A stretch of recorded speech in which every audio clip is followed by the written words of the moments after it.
We were talking a bit earlier on about power lines, and I've got Ricky Lambert still in the studio. We've been discussing some of this while we've been playing some music for you here on the Flow Morning Show. Ricky, these zero emissions that the Victorian government has announced, where they say by 2025 they, as a government, will be not having anything that creates an emission. Now, that is a really, really long haul to get to. By 2025, we've got 4 years. Is that possible?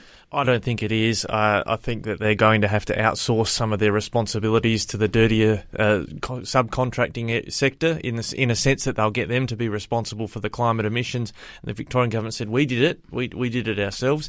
But then they're also claiming that they're going to source their motor vehicle fleet as electric vehicles. When you come to heavy machinery, they're probably not going to be keeping responsibility for those, I suspect. Yeah, and I think this is the point, because the Victorian government announced not long ago that they're going to charge people for using roads because they will get a tax for that.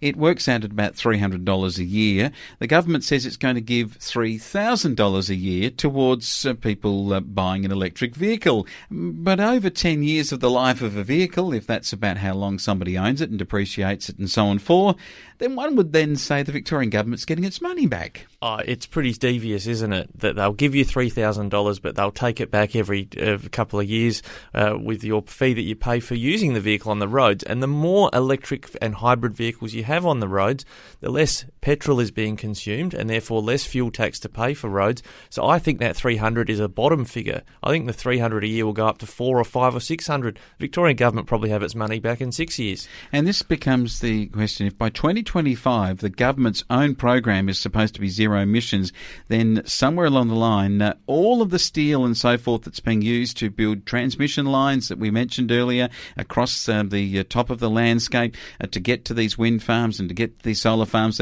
that is all going to be supplied for and have to have tax paid for it on and so on. The Victorian government has to pay a portion of that as part of its the carbon zero, if you like, because all of that has carbon.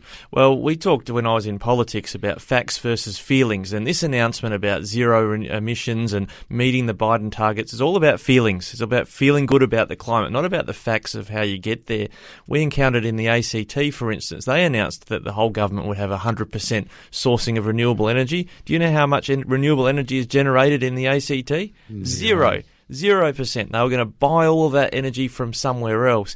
And I think our friends in South Australia, for instance, might find they're helping to pay for Victoria's zero emission target through wind farms there and in other states. So that's how they'll get to this target, is by fudging the numbers. It is a very, very strange thing when all we need to do is use the resources that we have right before us, but we seem to want to go the hard way around this and go to a whole range of new cost structures and then a whole heap of paperwork done to cover over what one has said or done or agreed to, and that to me seems to be the wrong way about this.